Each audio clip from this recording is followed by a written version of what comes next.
Hello, good morning dear students. Class 11th की chemistry में हम लोग आज धातुओं एवं अधातुओं की क्रियाशीलता तथा संयोजकता जैसे टॉपिक को, इनके पीरियोडिक कैरेक्टर को पढ़ने के पश्चात इस चैप्टर का आज अंत कर देंगे। तो धातुओं तथा अधातुओं की क्रियाशीलता, reactivity of metals and non metals. Metals और नॉन मेटल्स जो होते हैं, कितने रिएक्टिव होते हैं, कितने एक्टिव होते हैं, उनकी एक्टिविटी के विषय में आज हम लोग पढ़ेंगे। धातुओं की क्रियाशीलता उनकी धन आयन बनाने की प्रवृत्ति पर निर्भर करती है। कोई सा धातु कितनी शीघ्रता से अपने एक इलेक्ट्रॉन का त्याग कर धन आयन बनाने की प्रवृत्ति रखता है, इसी पर उसकी क्रियाशीलता निर्भर करती है। जो धातु जितनी शीघ्रता से धन आयन बनाने की प्रवृत्ति रखेगा, वो उतना ही क्रियाशील कहा जाएगा। और जो धातु इलेक्ट्रॉन त्यागने की प्रवृत्ति कम रखे या धन आयन बनाने की प्रवृत्ति कम रखे, वो कम क्रियाशील कहा जाएगा। उदाहरण, आवर्त सारणी के प्रथम समूह फर्स्ट उपवर्ग, यदि हम दीर्घाकार आवर्त सारणी को देखें तो ऊपर सबसे ऊपर फर्स्ट उपवर्ग में हाइड्रोजन तत्व है, वो अधातु है, ठीक है ना, क्योंकि वो गैस है हाइड्रोजन। उसके पश्चात lithium, sodium, potassium, rubidium, caesium, ये सभी धातुएं हैं। इसमें सीजियम की क्रियाशीलता अधिकतम है। सीएस की क्रियाशीलता अधिकतम है क्योंकि इसके पहले हम पिछले टर्म में पढ़ चुके हैं कि जैसे जैसे वर्ग में नीचे की ओर जाते जाएंगे, धातु की क्रियाशीलता बढ़ती जाएगी और उसका धन विद्युतीय लक्षण, जिसके फलस्वरूप उसका धन विद्युतीय लक्षण भी बढ़ता जाएगा। तो ठीक है, हम देखते हैं कि सीजियम सबसे अधिक क्रियाशील है और इसका धन विद्युतीय लक्षण भी सबसे अधिक है। सेकेंड नंबर देखते हैं, अधातुओं की क्रियाशीलता उनके ऋण आयन बनाने की प्रवृत्ति पर निर्भर करती है। यदि किसी अधातु का हम अध्ययन कर रहे हैं तो अधातु कितना क्रियाशील होगा, वो कितनी शीघ्रता से ऋण आयन में परिवर्तित हो जाता है, इस पर निर्भर करेगा। जैसे धातु की क्रियाशीलता धन आयन बनाने की प्रवृत्ति पर निर्भर करता है, उसी प्रकार से अधातु की क्रियाशीलता ऋण आयन बनाने की प्रवृत्ति पर निर्भर करती है। अतः यदि किसी अधातु में ऋण विद्युतीय गुण अधिक होगा, यदि ऋण विद्युतीय गुण अधिक होगा तो वो शीघ्रता से ऋण आयन में परिवर्तित हो जाएगा, तो उसकी क्रियाशीलता भी अधिक होगी। उदाहरण, आवर्त सारणी का समूह 17 7th A, यदि हम दीर्घाकार आवर्त सारणी का अध्ययन करें तो उसमें समूह 17 व उपवर्ग 7th A में अधातुओं की क्रियाशीलता, यहाँ पर यह आपका समूह 17 है, इसमें 7th है, fluorine, chlorine, bromine, iodine, statin, ये तत्व उपस्थित हैं। इसमें अधातुओं की क्रियाशीलता का घटता क्रम इस प्रकार है। अधातु की क्रियाशीलता का घटता क्रम इस प्रकार है, मतलब फ्लोरीन सबसे अधिक क्रियाशील, फिर क्लोरीन, फिर ब्रोमीन, फिर आयोडीन। जैसे जैसे हम फ्लोरीन, क्लोरीन, ब्रोमीन, आयोडीन जो क्रम यहाँ पर देख रहे हैं ऊपर से नीचे की ओर, इसी क्रम में इनकी क्रियाशीलता भी घट रही है। माने जो आवर्त सारणी के ऊपर उपवर्ग में ऊपर की ओर स्थित है वो अधिक क्रियाशील, उसके नीचे वाला कम क्रियाशील, सबसे नीचे वाला सबसे कम क्रियाशील होता है। क्यों? क्योंकि वर्ग में नीचे की ओर जाने पर ऋण विद्युतीय गुण उसका घटता जाता है। उस अधातु का ऋण विद्युतीय गुण नीचे की ओर घटता जाता है। अब हम लास्ट टॉपिक की ओर, इस चैप्टर के लास्ट टॉपिक की ओर बढ़ गए हैं, वो है संयोजकता या वैलेंसी।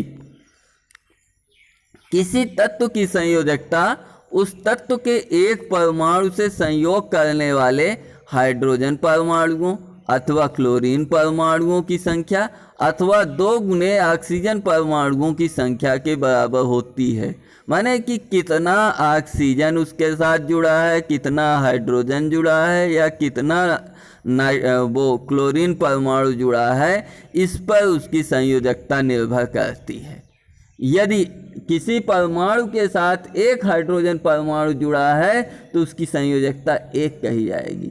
यदि उसके साथ 2 हाइड्रोजन जुड़ा है उसकी संयोजकता 2 कही जाएगी। इस प्रकार से होती है संयोजकता जो उस तत्व के एक परमाणु के साथ मिलकर यौगिक का निर्माण करती है। यदि द्वितीय आवर्त है तो द्वितीय आवर्त का हम अध्ययन कर रहे हैं, तो द्वितीय आवर्त में lithium, beryllium, boron, carbon, nitrogen, oxygen, fluorine. तो हाइड्रोजन के साथ ये यौगिक कौन सा बनाएंगे? Lithium hydride LiH, beryllium hydride BeH2, boron BeH3, carbon BeCH4, nitrogen NH3 वापस। माने कि हाइड्रोजन के प्रति संयोजकता के आधार पर यदि LiH बन रहा है तो इसकी इसके साथ लिथियम के साथ एक हाइड्रोजन जुड़ा है, अतः इसकी संयोजकता 1। इसके साथ बेरिलियम BeH2, बेरिलियम के साथ 2 हाइड्रोजन परमाणु जुड़ा है, अतः इसकी संयोजकता 2। बोरान के साथ 3 हाइड्रोजन परमाणु जुड़ा है, अतः इसकी संयोजकता 3 होगी। इसी प्रकार यदि कार्बन CH4 बना रहा है तो कार्बन की संयोजकता 4 होगी, क्योंकि कार्बन के साथ 4 हाइड्रोजन परमाणु संयोजित है। और फिर उसके पश्चात NH3, माने कि इससे हम ये निष्कर्ष निकालते हैं कि हाइड्रोजन के प्रति संयोजकता 1 से 4 तक पहले बढ़ती है और फिर उसके बाद 3, 2, 1 हो जाती है, वापस घट करके 1 आ जाती है, 1 की तरफ आ जा रही है।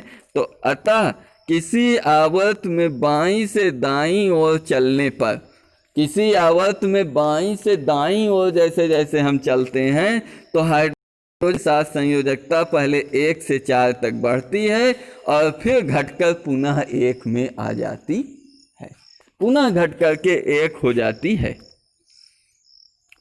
अब हम तृतीय आवर्त में देखते हैं। तृतीय आवर्त जिसमें कि तत्व उपस्थित है sodium, magnesium, aluminium, silicon, phosphorus, sulphur, chlorine. ये ऑक्सीजन के साथ संयोग करके ऑक्साइड यौगिक बना रहे हैं, ऑक्सीजन के साथ संयोग कर ऑक्साइड बना रहे हैं, Na2O, MgO, Al2O3, SiO2, P2O5, SO3, Cl2O7। Na2O माने 2 सोडियम के साथ 1 ऑक्सीजन, माने यहाँ पर ऑक्सीजन परमाणु कितना संयोजित है? 1। तो इसकी संयोजकता 1 मानी गई। ऑक्सीजन के प्रति तत्व की संयोजकता, ऑक्सीजन के प्रति तत्व की संयोजकता 2 सोडियम के साथ 1 ऑक्सीजन संयोजित है। ऑक्सीजन संयोजित होने वाले परमाणुओं की संख्या 1 है, अतः संयोजकता 2।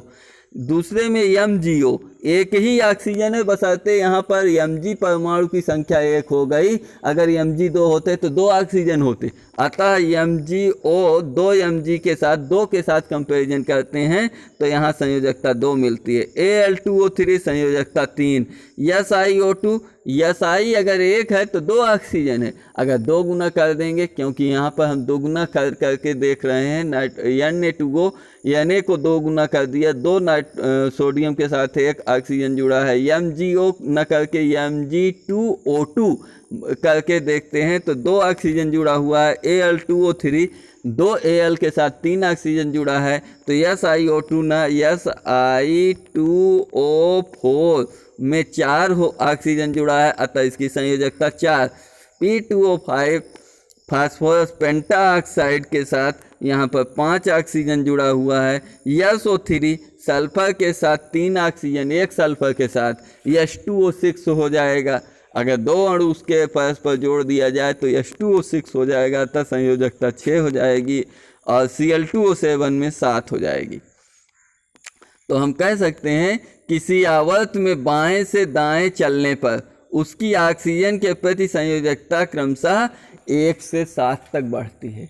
माने निष्कर्ष हमने क्या निकाला? यदि हाइड्रोजन के केस में देखते हैं तो आवर्त में बाएं से दाएं की ओर चलने पर संयोजकता 1 से 4 तक पहले बढ़ती है, फिर वापस 4 से घटकर 1 आ जाती है। और यदि ऑक्सीजन के प्रति संयोजकता देखते हैं तो 1 से 7 तक लगातार कंटिन्यूअस संयोजकता बढ़ती जाती है। अब हम अगले टर्न में आते हैं कि दूसरा आवर्ती गुण क्या पाया जाता है इसमें। वर्ग में यानी आवर्त के साथ इसकी क्या कैरेक्टर थे संयोजकता के, वो हम पढ़ चुके हैं। अब वर्ग में ये कैसा कैरेक्टर प्रदर्शित करता है, वर्ग 1 तथा 2 अर्थात यस ब्लॉक में वर्ग 1 तथा 2 थोड़ा सा आपको दिखा देता हूँ। ये दीर्घाकार आवर्त सारणी है और इस दीर्घाकार आवर्त सारणी में ये आपका यस ब्लॉक तत्व है जिसमें hydrogen, lithium, sodium, potassium, rubidium, caesium, francium है। इसको वर्ग फर्स्ट कहते हैं। और दूसरा बगल में इससे सटा हुआ beryllium, magnesium, calcium, strontium, barium, radium है, इसे वर्ग सेकंड कहते हैं। और दोनों को मिला करके यस ब्लॉक का तत्व कहते हैं। तो वर्ग फर्स्ट तथा 1 तथा 2 अर्थात यस ब्लॉक तत्वों में एक ही वर्ग के सभी तत्वों की संयोजकताएं क्रमशः 1 तथा 2 होती हैं। चाहे एक ही वर्ग का, जैसे फर्स्ट ए वर्ग का तत्व है, चाहे लिथियम है, चाहे सोडियम हो, चाहे आपका लिथियम, सोडियम, मैग्नीशियम नहीं, लिथियम, सोडियम, देखिए lithium, sodium, potassium, rubidium, caesium, francium जो है, इन सब तत्वों की आपकी संयोजकता एक ही होगी और एक समान एक होगी। और यदि उसके बगल का तत्व है beryllium, magnesium, strontium, barium, radium जो है, उसमें सब की संयोजकता एक समान 2 होगी, क्रमशः 1 व 2 होगी। जबकि पी ब्लॉक में तत्वों की अक्रिय युग्म प्रभाव के कारण ऊपर से नीचे जाने पर उच्च संयोजकता प्रदर्शित करने की प्रवृत्ति घटती जाती है। अक्रिय युग्म प्रभाव के कारण उच्च संयोजकता पी ब्लॉक के तत्व उच्च संयोजकता प्रदर्शित नहीं कर पाते हैं। अक्रिय, क्योंकि अक्रिय गैस तत्व के पास पहुंच जाते हैं, क्योंकि अक्रिय की संयोजकता 0 होती है, अतः 0 से जस्ट पहले -1, 0 से पहले तत्व की संयोजकता -2 हो जाती है। इसी प्रकार डी ब्लॉक तत्वों में भी एक ही वर्ग के तत्व भिन्न भिन्न संयोजकताएं प्रदर्शित कर सकते हैं। जैसे डी ब्लॉक के तत्वों में हम देखते हैं कॉपर तत्व है, कॉपर कभी Cu+ दिखाता है तो कभी Cu++ दिखाता है, तथा आयरन है कभी Fe2+ दिखाता है तो कहीं Fe3+ दिखाता है, माने अलग अलग संयोजकता प्रदर्शित करता है। तो कॉपर और आयरन भिन्न भिन्न प्रकार की संयोजकताएं प्रदर्शित करते हैं। डी ब्लॉक के तत्व भिन्न भिन्न प्रकार के परिवर्ती संयोजकता प्रदर्शित करते हैं। तो आज के टर्न पर हम लोगों ने इस चैप्टर को पूरी तरह से फिनिश कर लिया है। आशा है आप लोगों को समझ में आया होगा। अगर नहीं समझ में आया तो आप इस वीडियो को पुनः रिपीट करके देखिएगा, जरूर आपको समझ में आएगा। अगले टर्म में हम लोग नई ऊर्जा के साथ, नए चैप्टर के साथ, रासायनिक आबंधन, केमिकल बॉन्डिंग वाले चैप्टर, चौथे चैप्टर के साथ मिलते हैं। तब तक के लिए जय हिंद।